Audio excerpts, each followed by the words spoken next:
அன்பான ஓப் சேனல் நேயர்களே, இயேசு கிறிஸ்துவின் இனிதான நாமத்தினால் உங்களை வாழ்த்துகின்றேன். உங்கள் அனைவரையும் இந்த தொலைக்காட்சியிலே சந்திப்பதில் மிகவும் மகிழ்ச்சி கொள்கின்றேன். Arise youth, it's your time. வாலிபர்களே எழுந்திருங்கள், இது உங்களுடைய காலம் என்ற தலைப்பின் கீழாக நாம் தொடர்ச்சியாக தேவ செய்திகளை நாம் கேட்க இருக்கிறோம். அந்த வரிசையில் இந்த நாளிலும் கூட நாம் கேட்க இருக்கக்கூடிய செய்தியின் தலைப்பு, யூ ஹேவ் சம்ஒன் ஸ்பெஷல். உங்களுக்கு விசேஷமாக யாரோ ஒருவர் இருக்கிறார். கண்களை மூடி ஜெபம் செய்வோம். எங்களை அதிகமாய் நேசிக்கிற எங்கள் அன்பின் ஆண்டவரே, இந்த நேரத்தை தந்த கிருபைக்காக உம்மை ஸ்தோத்திரிக்கிறோம். இந்த நேரத்தில் கூட கர்த்தாவே உம்முடைய வேதத்தை நாங்கள் தியானிக்க இருக்கிறோம். எங்களோடு கூட பேசுங்க. விசேஷமாக இந்த செய்தியை கேட்கும்படியாய் காத்திருக்கக்கூடியவர்களை கர்த்தர் கண்ணோக்கி பாருங்க, வாலிபர்களை கண்ணோக்கி பாருங்க. இந்த செய்தி அவருடைய வாழ்க்கையிலே மிகப்பெரிய ஒரு மாற்றத்தை கொண்டு வர கர்த்தர் கிருபை செய்யும்படியாய் ஜெபிக்கிறேன். இயேசுவின் நாமத்தினால் கேட்கிற எங்கள் பிதாவே, ஆமென். வாலிபருடைய வாழ்க்கையிலே அல்லது வாலிபருடைய வாழ்க்கையிலே இருக்கக்கூடிய மிக முக்கியமான ஒரு கேள்வி என்னவென்று பார்க்கும் பொழுது, எனக்கான துணை யார், எனக்கானவர்கள் யார் என்ற கேள்வி மிகவும் முக்கியமான ஒரு கேள்வியாக இருக்கிறது. என்னுடைய வாழ்க்கையிலே கர்த்தர் எனக்கென்று வைத்த அந்த வாழ்க்கை துணை யார் என்ற கேள்விதான் மிக முக்கியமான ஒரு கேள்வியாக எல்லாருடைய வாலிபருடைய இருதயத்திலும் இருக்கின்றது என்று நாம் பார்க்கின்றோம். ஆனால் இன்று இந்த நாளிலும் கூட வாலிபனே, வாலிப சகோதரியே, வாலிப சகோதரனே, கர்த்தர் உனக்காக யாரோ ஒருவரை வைத்திருக்கிறார். அவங்க சிறப்பானவர்களை கர்த்தர் வைத்திருக்கிறார். அதை நீங்கள் ஒருபோதும் மறந்து போய் விடவே கூடாது. யார் அந்த நபர் என்பது மிக மிக முக்கியமானதாக இருக்கிறது. ஆண்டவர் எனக்காக வைத்தவர்கள் யார் அந்த நபர் என்பதைத்தான் இந்த நாளிலும் கூட நாம் வேதத்தின்படியாக பார்த்து தெரிந்து கொள்ள போகின்றோம். நம் வேதத்தை பார்க்கும் பொழுது அநேக காரியங்களை சொல்லப்பட்டு இருக்கிறதை பார்க்கிறோம், அநேக திருமணங்களை சொல்லப்பட்டு இருக்கிறதை பார்க்கிறோம், அநேக காதல் கதைகளை சொல்லப்பட்டு இருக்கிறதை பார்க்கிறோம், கணவன் மனைவியை குறித்து சொல்லப்பட்டு இருக்கிறதை பார்க்கிறோம். ஆனால் இன்றைய நாளில் கூட ஆண்டவர் நமக்காக வைத்தவர்கள் யார் என்பதை நாம் தெரிந்து கொள்ள போகின்றோம். ஆதியாகமம் 1ஆம் அதிகாரத்தில் நாம் பார்க்கும் பொழுது, ஆதாமுக்கு ஏற்ற ஒரு துணை ஏவாளை கர்த்தர் வைத்தார் என்று பார்க்கின்றோம். அப்படி என்றால் இந்த உலகத்தில் பிறந்த ஒவ்வொருவருக்கும் கர்த்தர் ஒருவரை வைத்திருக்கிறார். அந்த ஒருவர் சிறப்பானவராக யார் அவர்கள் என்பதை நாம் தெரிந்து கொள்வது மிக மிக முக்கியமானது. ஏனென்று பார்க்கும் பொழுது வாலிபருடைய இருதயத்தில் இருக்கக்கூடிய மிக முக்கியமான மிகப்பெரிய ஒரு கேள்வி, என்னுடைய வாழ்க்கை துணை யார் என்ற அந்த ஒரு கேள்விதான் இருக்கிறது என்று பார்க்கின்றோம். நீதிமொழிகள் 18:22 வசனம், மனைவியை கண்டடைகிறவன் நன்மையானதை கண்டடைகிறான், கர்த்தரால் தயை பெற்றுக்கொள்கின்றான். இங்கே வேதம் சொல்லக்கூடிய ஒரு காரியம், மனைவியை கண்டடைகின்றவன் தன்னுடைய வாழ்க்கையிலே நலமானதை கண்டடைகின்றான். கர்த்தருடைய கரத்திலே, கர்த்தருடைய இடத்திலே அவன் தயவை பெற்றுக்கொள்கின்றான். அப்படி என்றால் ஒவ்வொரு மனிதனுடைய வாழ்க்கையில், ஒவ்வொரு வாலிபருடைய வாழ்க்கையில் திருமணம் மிக மிக முக்கியமானதாக இருக்கிறது. இந்த திருமணத்திலே ஒருவேளை நீங்களும் நானும் தவறு செய்து விட்டோம் என்றால் அது நிச்சயமாகவே கடினமாக இருக்கும். பிரியமானவர்களே, கர்த்தருடைய வார்த்தையின்படி, நாம் ஆலோசனையின்படி நம்முடைய திருமண வாழ்க்கையிலே ஏற்ற துணையை நாம் தேடும் பொழுது கர்த்தர் நம்மோடு கூட பேசக்கூடியவராக இருக்கிறார். வேதம் சொல்லக்கூடிய ஒரு காரியம், மனைவியை கண்டடைகிறவன் தன்னுடைய வாழ்க்கையிலே நன்மையானதை கண்டடைகிறான். அதே போலவே தான் கணவனை கண்டடைகிறவன் தன்னுடைய வாழ்க்கையிலே நன்மையானதை கண்டடைகின்றாள் என்று நம்மால் பார்க்க முடிகின்றது. அப்படி என்றால் யார் அந்த ஒரு சிறந்த நபர் என் வாழ்க்கைக்கு? நான் எங்கே போய் தேடுவது? அவர்கள் எங்கே இருக்கிறார்கள் என்று நமக்கு கேள்வி வரக்கூடியதை பார்க்கின்றோம். அதற்கு முன்பதாக ஆதியாகமம் 1ஆம் அதிகாரம் 26வது வசனத்தை நாம் வாசிக்கலாம். பின்பு தேவன் நமது சாயலாகவும் நமது ரூபத்தின்படியாகவும் மனுஷனை உண்டாக்குவோமாக, அவர்கள் சமுத்திரத்தின் மச்சங்களையும் ஆகாயத்து பறவைகளையும் மிருக ஜீவன்களையும் பூமி அனைத்தையும் பூமியின் மேல் ஊறும் சகல பிராணிகளையும் ஆள கடவார்கள். இங்கே கர்த்தர் ஆதாமையும் ஏவாளையும் சிருஷ்டிக்க போகின்றார். அவ்வாறு சிருஷ்டிப்பதற்கு முன்பதாக அவர்களை எவ்வாறு சிருஷ்டிக்க வேண்டும் என்று கர்த்தர் சொல்கின்றார். அவ்வாறு பார்க்கும் பொழுது ஆதாமையும் ஏவாளையும் தமது சாயலாகவும் தமது ரூபத்தின்படியும் சிருஷ்டித்தார் என்று வேதம் சொல்லக்கூடியதை பார்க்கிறோம். அப்படி என்றால் நீங்கள் தேடிக்கொண்டிருக்கக்கூடிய வாழ்க்கை துணை, அவர்கள் தேவனுடைய சாயலால் சிருஷ்டிக்கப்பட்டவர்கள். அது கணவனாக இருக்கலாம், மனைவியாக இருக்கலாம், ஆணாக இருக்கலாம், பெண்ணாக இருக்கலாம், அனைவருமே தேவனுடைய சாயலில் சிருஷ்டிக்கப்பட்டவர்கள், தேவனுடைய ரூபத்தில் சிருஷ்டிக்கப்பட்டவர்கள் என்று வேதம் சொல்லக்கூடியதை பார்க்கிறோம். நாம் தொடர்ந்து இந்த ஆதியாகமம் 1ஆம் அதிகாரம் 2ஆம் அதிகாரம் 3ஆம் அதிகாரத்தை நாம் தொடர்ந்து வாசிக்கும் பொழுது தேவ சாயலில் சிருஷ்டிக்கப்பட்ட ஆதாம், தேவ சாயலில் சிருஷ்டிக்கப்பட்ட ஏவாள் 3ஆம் அதிகாரத்திலே அவர்கள் பாவம் செய்கிறார்கள். பாவம் செய்த நிமித்தமாக அந்த அற்புதமான அந்த ஒரு சிருஷ்டிப்பை, தேவனுடைய மகிமையை அவர்கள் இழந்து போய் விட்டார்கள் என்று பார்க்கிறோம். இப்பொழுது நன்றாக புரிந்து கொள்ளுங்கள். தேவனுடைய அந்த சாயலை மனிதன் இழந்து போய் விட்டான். வேதத்தை நாம் வாசிக்கும் பொழுது ரோமர் 3ஆம் அதிகாரம் 23ஆம் வசனத்தை வாசிக்கும் பொழுது பாவத்தின் சம்பளம் மரணம், தேவனுடைய கிருபையோ அவருடைய நித்திய ஜீவன் என்று நாம் பார்க்கின்றோம். அதே போலவே எல்லோரும் பாவம் செய்து தேவ மகிமை அற்றவர்களாகிவிட்டோம் என்று வேதம் சொல்லக்கூடியதை பார்க்கிறோம். அப்படி என்றால் நாம் பாவம் செய்த நிமித்தமாக நாம் எதை இழந்து விட்டோம்? தேவனுடைய மகிமையை இழந்து விட்டோம். மகிமை என்றால் தேவனுடைய குணம், தேவனுடைய குணாதிசயத்தை நாம் இழந்து விட்டோம். ஆதாமும் ஏவாளும் பாவம் செய்த பொழுது அவர்கள் எதை இழந்து விட்டார்கள் என்று பார்க்கும் பொழுது தேவனுடைய குணத்தை அவர்கள் இழந்து விட்டார்கள். இப்பொழுது கேட்க வேண்டிய கேள்வி, அப்படி என்றால் என்னுடைய வாழ்க்கை துணையை நான் எப்படி கண்டுபிடிப்பது?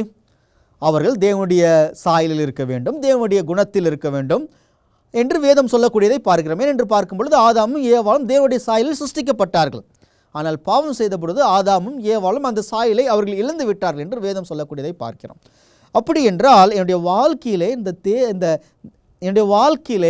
என்னுடைய வாழ்க்கை துணை மிக முக்கியமானதாக இருக்கிறது. ஏன் என்று பார்க்கும் பொழுது விழுந்து போன மனிதன் மீண்டுமாக எழுந்து வர வேண்டும் என்று கர்த்தராகிய இயேசு கிறிஸ்து இந்த பூமிக்கு வந்து மரித்தார் என்று பார்க்கிறோம்.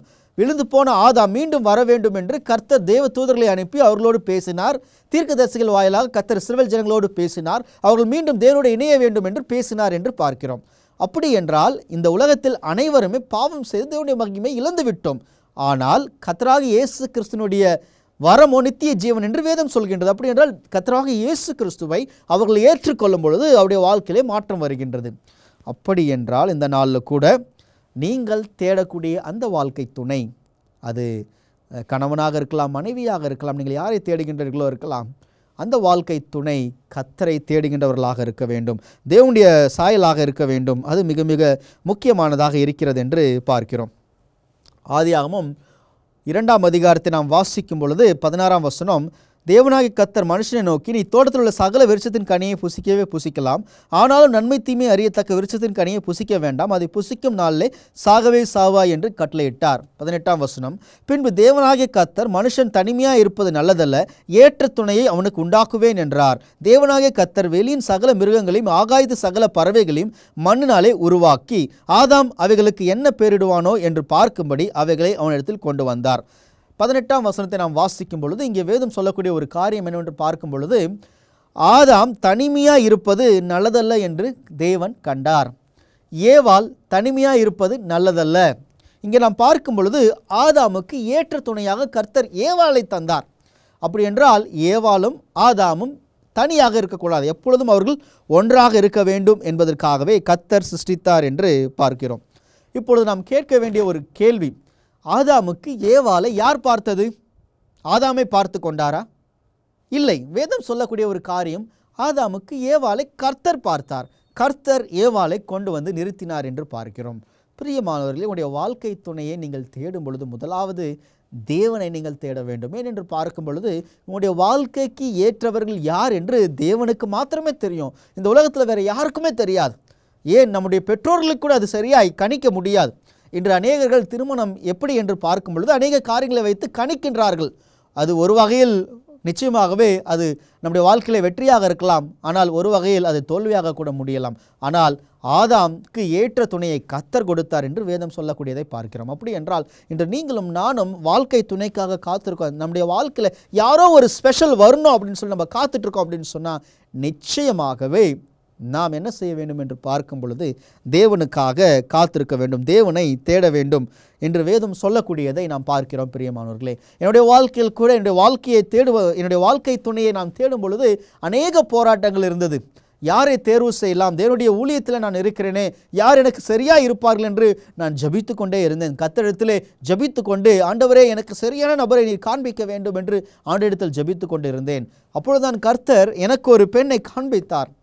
நாங்கள் போய் பார்த்த உடனே இதுதான் தேவன் எனக்கென்று வைத்த பெண் என்பதை நான் புரிந்து கொண்டேன். கர்த்தருக்கு நன்றி சொல்லினேன். கர்த்தர் ஏற்ற ஒரு துணையை என்னுடைய வாழ்க்கையிலே கொடுத்தார். என்னுடைய வாழ்க்கையிலே கர்த்தர் ஏற்ற துணையை தந்தது போல இன்று கர்த்தருக்காக காத்திருக்கிற உங்களுக்கும் ஆண்டவர் ஏற்ற துணையை தருவார். உங்கள் வாழ்க்கையில் யாரோ ஒரு ஸ்பெஷல் இருக்கிறாங்க, யாரோ ஒரு சிறந்தவர்களை கர்த்தர் வைத்திருக்கிறார். அதை நீங்கள் ஒருபோதுமே மறந்து போய் விடக்கூடாது. யாரோ ஒரு ஸ்பெஷல் நம்ம வாழ்க்கையில் இருக்கிறாங்க, ஆண்டவர் வச்சிருக்கார், நம்ம லைஃப் பார்ட்னர், நம்முடைய வாழ்க்கை துணை ஆண்டவர் வச்சிருக்கிறாரு. நம்ம ஒருபோதும் மறந்து போய் விடவே கூடாது. பிரியமானவர்களே, நாம் தொடர்ந்து வேதாகமத்தை பார்க்கும் பொழுது வேதாகமத்திலே அநேக நபர்கள் திருமணம் செய்து கொண்டிருக்கிறதை பார்க்கிறோம். அவருடைய வாழ்க்கையிலிருந்து நாம் ஒரு சில காரியங்களை இந்த நாளில் கூட கற்றுக்கொள்ள போகின்றோம். அவர்கள் எவ்வாறு கர்த்தர் அவருடைய வாழ்க்கையில் ஏற்று துணையை சந்தித்தார், இன்று நம்முடைய வாழ்க்கையில் அது எப்படி உதவியாக இருக்கும், வாலிபர்களுக்கு அது எவ்வாறு உதவியாக இருக்கும் என்பதைத்தான் இந்த நாளில் கூட நாம் பார்க்க போகின்றோம்.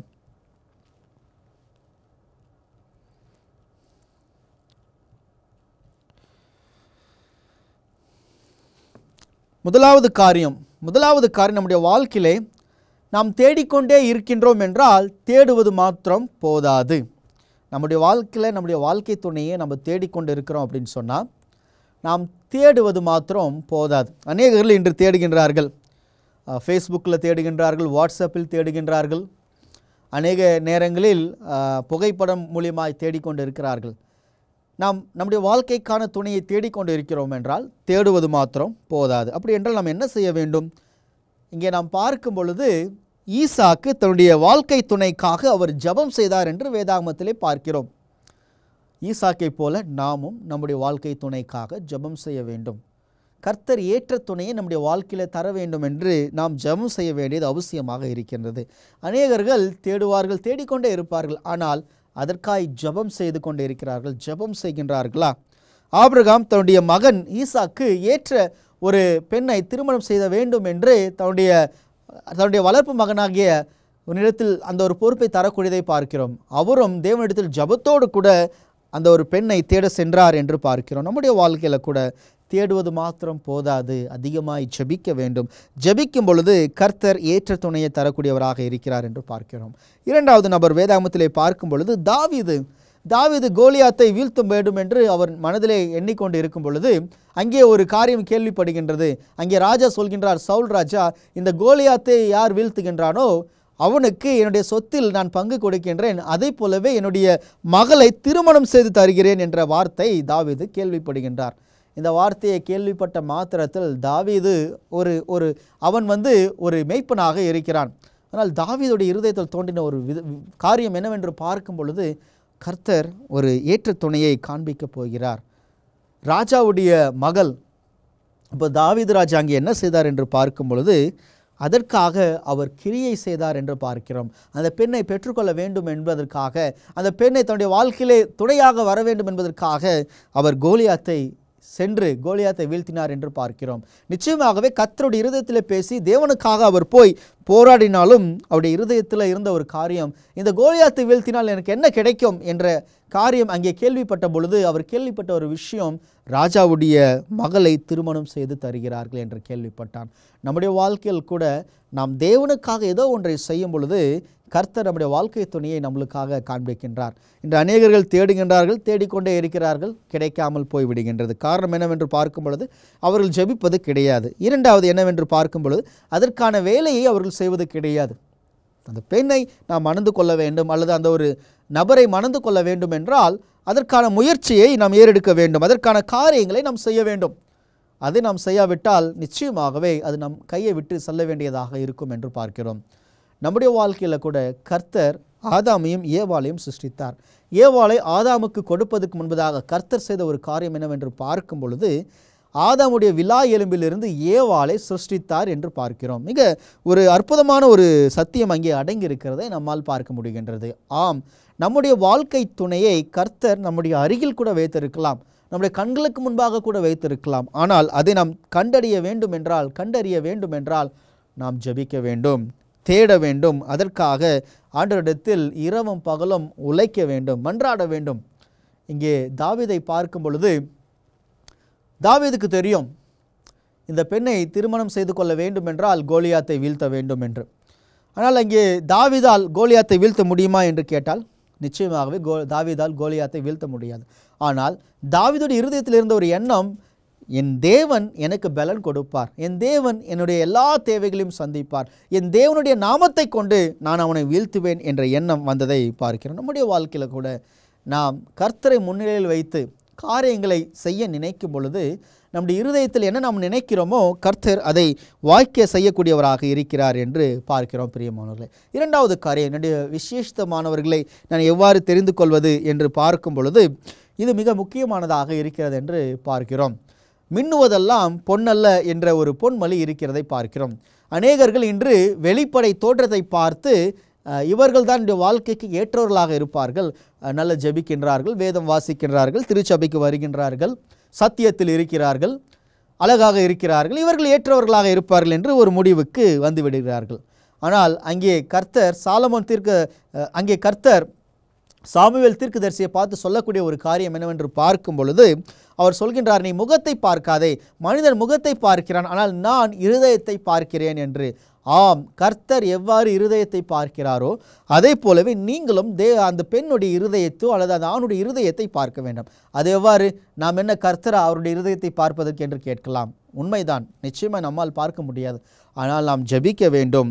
நம்முடைய கண்களுக்கு முன்பாக இருக்கிறது எல்லாம் வெளிப்படை தோற்றம் மாத்திரமே. அந்த வெளிப்படை தோற்றம் இருக்கிறது நிமித்தமாக அவருடைய உள்ளான குணத்தை நம்மால் பார்க்க முடியாது. அதையெல்லாம் ஒரு புறம் அகற்றி விட்டாலே கர்த்தர் அவருடைய குணத்தை நமக்கு வெளிப்படுத்துவார். ஆகையால் மின்னுவதெல்லாம் பொன்னல்ல, வெளிப்படை தோற்றத்தை வைத்து இவர்கள் தான் என்னுடைய வாழ்க்கைக்கு ஏற்றவர்கள், இவர்கள் தான் என்னுடைய வாழ்க்கையை சரியாய் நடத்தி செல்வார்கள் என்ற ஒரு முடிவுக்கு ஒருவேளை நாம் வந்துவிட்டோம் என்றால் ஆண்டவர் நமக்காக ஆயத்தம் பண்ணி, உங்களுக்காக ஆயத்தம் பண்ணி வைத்திருக்கக்கூடிய அந்த விசேஷித்தமானவர்களை நீங்கள் மறந்து போய் விட்டுவீர்கள் பிரியமானவர்களே. அதை நீங்கள் மறந்து போய் விட்டுவீர்கள் என்று பார்க்கிறோம். இரண்டாவது காரியம் நாம் பார்க்கும் பொழுது, மின்னுவதெல்லாம் பொன்னல்ல என்று பார்க்கும் பொழுது அந்த ஆணும் அந்த பெண்ணும் சத்தியத்தில் இருக்கிறார்களா என்பது மிக மிக முக்கியமானது. ஆதாமையும் ஏவாளையும் கர்த்தர் ஒரே சாயலில் சிருஷ்டித்தார், தேவ சாயலில் சிருஷ்டித்தார் என்று பார்க்கிறோம். அப்படி என்றால் இன்று நீங்களும் நானும் தேவ சாயலில் இருக்க வேண்டும். கணவன் கர்த்தரோடு கூட இணைந்து இருந்து மனைவி கர்த்தரோடு இணையவில்லை என்றால் அல்லது சத்தியத்தில் இல்லை என்றால் அந்த குடும்பத்தில் பிரச்சனைகள் அதிகமாக வரும், போராட்டங்கள் அதிகமாக வரும். ஒருவேளை கணவன் பொறுமைசாலியாக இருந்தால் நிச்சயமாகவே மனைவியை சத்தியத்துக்குள் கொண்டு வரலாம், அல்லது மனைவி பொறுமைசாலியாக இருந்தால் கணவனை சத்தியத்துக்குள் கொண்டு வரலாம். ஆனால் இருவரும் சத்தியத்தில் இருக்கக்கூடியவர்களை திருமணம் செய்து கொள்ள வேண்டும். மிக மிக முக்கியமானதாக இருக்கிறது என்று பார்க்கிறோம். அநேக வாலிபர்கள் இதிலே தான் அவர்கள் விழுந்து விடுகின்றார்கள். வெளிப்படை தோற்றத்தை பார்த்து விழுந்து விடுகின்றார்கள், அழகை பார்த்து விழுந்து விடுகின்றார்கள், இனிமையான சொற்களை பார்த்து விழுந்து விடுகின்றார்கள் என்று பார்க்கிறோம். பிரியமானவர்களே, மின்னுவதெல்லாம் பொன்னல்ல. நீங்கள் சரியாய் கர்த்தரிடத்திலே ஜெபித்து ஏற்ற துணையை அவரிடத்திலே நீங்கள் கேட்கும் பொழுது கர்த்தர் உங்களுக்காக அதை தரக்கூடியவராக பார்க்கிறார் என்று நாம் பார்க்கின்றோம். அநேகர்கள் இன்று தேவனை நேசிப்பதை காட்டிலும் பணத்தை அதிகமாக நேசிக்கிறார்கள். அதுவும் மிக முக்கியமான ஒரு காரணமாக இருக்கிறது நம்முடைய வாழ்க்கையிலே தவறான ஒரு வாழ்க்கை துணையை தேர்வு செய்வதற்கு. பிரியமானவர்களே, ஒருவேளை நீங்கள் பணத்தை பார்ப்பீர்கள், செல்வத்தை பார்ப்பீர்கள், ஐஸ்வர்யத்தை பார்ப்பீர்கள் என்றால் நிச்சயமாகவே உங்களால் சரியான வாழ்க்கை துணையை தேர்வு செய்ய முடியாது. உங்களுக்கான அந்த ஒரு சிறப்பான ஒரு நபரை உங்களால் தேர்வு செய்யவே முடியாது. கர்த்தர் அந்த நபர் உங்களுக்காக வைத்திருக்கிறார் என்றால் அதை உங்களால் தேர்வு செய்யவே முடியாது என்று பார்க்கிறோம். ஆகையால் கர்த்தர் உங்களுக்காக வைத்திருக்கக்கூடிய அந்த நபரை நீங்கள் பார்க்க வேண்டும் என்றால் நீங்கள் வெளிப்படை தோற்றத்தை பார்க்கக்கூடாது. ஜபத்தோடு கர்த்தரிடத்திலே நீங்கள் தேட வேண்டியதாக இருக்கிறது என்று என்ன பண்ணுறோம் நம்ம பார்க்கிறோம் பிரியமானவர்களே. மூன்றாவது காரியம் என்னவென்று பார்க்கும் பொழுது, நீங்கள் தேடுகின்றீர்கள், கிடைக்கவில்லை. பெற்றோர்கள் தேடுகின்றார்கள், கிடைக்கவில்லை. என்ன செய்வது? ஜெபிக்கின்றீர்கள், கிடைக்கவில்லை. என்ன செய்வது? தேவனிடத்தில் அதை வைத்து விடுங்கள், தேவனிடத்தில் அதை விட்டு விடுங்கள். கர்த்தர் கொடுப்பார் என்றால் அது சிறந்ததாக இருக்கும். சகலமும் நம்முடைய கைகளிலே வந்து சேரும் என்று நாம் பார்க்கிறோம். கர்த்தர் நம்முடைய தேவைக்கு இணங்க, நம்முடைய காரியங்களுக்கு இணங்க கர்த்தர் நம்முடைய வாழ்க்கையிலே அதை கொடுப்பார் என்று பார்க்கிறோம். அதற்கு உதாரணமாகத்தான் ஆதியாகமம் 2ஆம் அதிகாரத்தில் நம்மால் பார்க்க முடிகின்றது. 20ஆம் வசனம் வாசிக்கும் பொழுது, 22ஆம் வசனம் வாசிக்கும் பொழுது, தேவனாகிய கர்த்தர் தாம் மனுஷனிலிருந்து எடுத்த விலா எலும்பை மனுஷியாக உருவாக்கி அவளை மனுஷனிடத்தில் கொண்டு வந்தார். அப்பொழுது ஆதாம், இவள் என் எலும்பின் எலும்பும் என் மாம்சத்தின் மாம்சமுமாய் இருக்கிறாள், இவள் மனுஷனிலிருந்து எடுக்கப்பட்டபடியினால் மனுஷி எனப்படுவாள் என்றான். அங்கே ஆதாமுக்கு ஒரு ஏற்ற துணை தேவைப்பட்டது. ஆனால் ஆதாம் தேவனிடத்தில் கேட்கவில்லை. ஆனால் தேவன் தருவார் என்ற அந்த ஒரு நம்பிக்கை நிச்சயமாகவே ஆதாமுக்கு இருந்திருக்கலாம். இன்று பிரியமானவர்களே, ஒருவேளை நீங்கள் ஆதாமை போல இருக்கலாம் அல்லது ஏவாளை போல இருக்கலாம், திருமணத்துக்காய் காத்திருக்கலாம். இங்கே கர்த்தர் சொல்லக்கூடிய ஒரு காரியம், காத்திரு, பொறுமையோடு கூட இரு. இங்கே நாம் பார்க்கும் பொழுது ஆதாமை நித்திரை செய்துவிட்டு அதனுடைய விலா எலும்பிலிருந்து ஏவாளை உருவாக்கி ஆதாமிடத்தில் கொண்டு வந்து கர்த்தர் அறிமுகப்படுத்தினார் என்று பார்க்கிறோம். இன்று அதே கர்த்தர் தான் நம்முடைய வாழ்க்கையில் கூட நாம் அவருக்காக காத்திருக்கும் பொழுது, எவ்வாறு ஆதாம் காத்திருந்தாரோ, ஒவ்வொரு பறவைகளுக்கும் பேரிடும் பொழுது ஆதாமுடைய எண்ணத்தில் வந்தது, மனதில் வந்ததெல்லாம் என்னவாக இருந்திருக்கலாம் என்றால், ஆஹா, இந்த மிருகங்களுக்கு கூட துணை இருக்கிறது, எனக்கு இல்லையே என்ற எண்ணம் கூட ஆதாமுக்கு தோன்றியிருக்கலாம். ஒருவேளை அதை போலவே மற்றவர்களை பார்க்கும் பொழுது, மற்ற உங்களுடைய நண்பர்களை பார்க்கும் பொழுது நிச்சயமாக உங்களுக்கும் தோன்றலாம், இன்னும் என்னுடைய வாழ்க்கையில் அந்த ஒரு சிறந்த நபர் இல்லையே, அந்த ஒரு வாழ்க்கை துணை இல்லையே என்று நீ கலங்கி கொண்டிருக்கலாம். வாலிபனே, வாலிப பிள்ளையே, கவலைப்பட வேண்டாம். ஆதாமுக்கு ஏவாளை தந்த கர்த்தர் உன்னுடைய வாழ்க்கையில் கூட உனக்கு ஏற்ற நபரை கர்த்தர் தருவார். கர்த்தர் அதை ஆயத்தம் செய்து வைத்திருக்கிறார். அவர் ஆயத்தம் செய்து வைத்திருக்கிறதை கண் காணவும் இல்லை, காது கேட்கவும் இல்லை என்று வேதம் சொல்லக்கூடியதை பார்க்கிறோம். அப்படி என்றால் கர்த்தர் உனக்காக வைத்திருக்கக்கூடிய அந்த நபருக்காக நீ காத்திரு.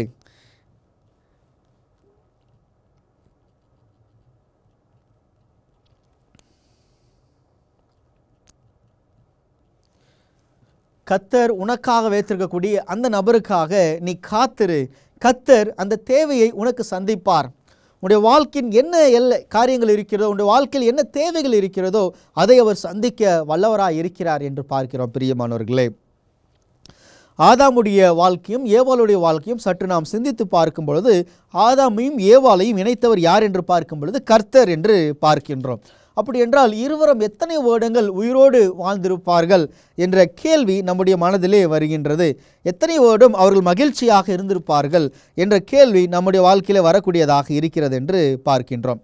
நாம் வேதத்தை வாசிக்கும் பொழுது 3ஆம் வசனம் வாசிக்கும் பொழுது, ஆதாம் 130 வயதான போது தன் சாயலாக தன் ரூபத்தின்படியே ஒரு குமாரனை பெற்று அவனுக்கு சேத் என்று பெயரிட்டான். ஆதாம் தேசத்தை பெற்ற பின் 800 வருஷம் உயிரோடு இருந்து குமாரரையும் குமாரத்திகளையும் பெற்றான். ஆதாம் உயிரோடு இருந்த நாளெல்லாம் 930 வருஷம் அவன் மரித்தான்.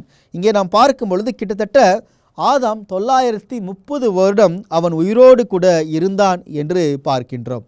அப்படி என்றால் இத்தனை வருடங்கள் ஆதாம் உயிரோடு இருந்திருப்பான் என்றால் நிச்சயமாகவே ஏவாளும் ஆதாமுக்கு ஒரு துணையாக இருந்திருப்பாள் என்று நம்மால் பார்க்க முடிகின்றது. இருவரும் மகிழ்ச்சியான ஒரு குடும்பத்தை வாழ்ந்தார்கள்.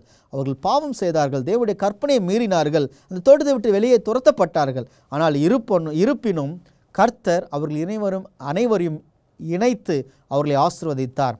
அவர்களுக்கு அநேக பிள்ளைகள் பிறந்தார்கள் என்று வேதம் சொல்லக்கூடியதை பார்க்கிறோம். அநேக பிள்ளைகள் அவர்களுக்கு பிறந்தார்கள் என்று வேதம் சொல்லக்கூடியதை பார்க்கிறோம். அப்படி என்றால் ஆண்டவர் நமக்கு தரக்கூடிய அந்த வாழ்க்கை துணை தான் நிரந்தரமான வாழ்க்கை துணை.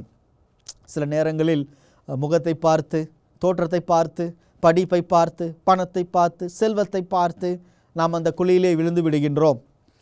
திருமணம் என்ற ஒரு காரியத்தை செய்து விடுகின்றோம். இதை பார்த்து நீங்கள் திருமணம் செய்வீர்கள் என்றால் நிச்சயமாகவே உங்கள் வாழ்க்கையில் அந்த திருமண வாழ்க்கை சந்தோஷமாக இருக்குமா என்பது கேள்விக்குரிய ஒரு காரியம்தான். ஆனால் இவை அனைத்தும் இருந்தாலும் அதற்கு மேலாக தேவனை நீங்கள் தேடும் பொழுது, தேவனுடைய குணாதிசயத்தை அந்த பெண்ணிடமோ ஆணிடமோ நீங்கள் தேடும் பொழுது, ஆண்டவரிடத்தில் அதிகமாய் ஜெபிக்கும் பொழுது கர்த்தர் உங்களுக்கு ஏற்ற அந்த ஒரு துணையை அவர் உங்களுக்கு வெளிப்படுத்த வல்லவராய் இருக்கிறார் என்பதுதான் மிக மிக முக்கியமானதாக இருக்கிறது என்று நம்மால் பார்க்க முடிகின்றது. பிரியமானவர்களே, இன்று அநேக வாலிப பிள்ளைகள், அநேக வாலிப சகோதரன், அநேக வாலிப சகோதரி எந்த வயதில் திருமணம் செய்து கொள்ள வேண்டுமோ அந்த வயதில் திருமணம் செய்து கொள்ளாமல் திருமணத்தை தள்ளி போட்டு கொண்டு இருக்கிறார்கள்.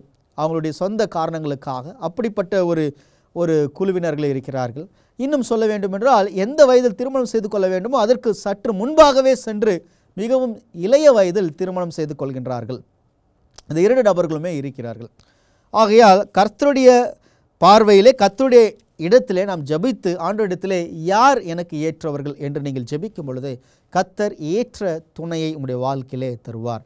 அவ்வாறு ஏற்ற துணையை உங்களுடைய வாழ்க்கையிலே தரும் பொழுது இருவரும் இணைந்து கர்த்தருக்காக எழும்பி பிரகாசிக்க முடியும், கர்த்தருக்காக ஊழியங்களை செய்ய முடியும். அப்படிப்பட்ட ஒரு வாழ்க்கை துணையை கர்த்தருக்கு உங்களுக்கு தர வேண்டும் என்று நான் ஜெபித்துக் கொள்கின்றேன். நாம் யாவரும் கண்களை மூடி ஜெபம் செய்வோம். எங்களை அதிகமாய் நேசிக்கிற எங்கள் அன்பின் ஆண்டவரே, இந்த நேரத்தை தந்த கிருபைக்காக உம்மை ஸ்தோத்திரிக்கிறேன். இந்த செய்தியை கேட்ட அனைவரையும் நீர் ஆசீர்வதிங்க. விசேஷமாய் திருமணத்துக்காக காத்திருக்கக்கூடிய வாலிபையை கர்த்தர் நீர் கண்ணோக்கி பார்க்கும்படியாய், வாலிப சகோதரன் வாலிப சகோதரிக்கு ஏற்ற ஒரு துணையை கர்த்தர் நீர் காண்பிக்கும்படியாய் ஜெபிக்கிறேன் அப்பா. மனதில் இருக்கக்கூடிய குழப்பங்களை எடுத்து போடுங்க.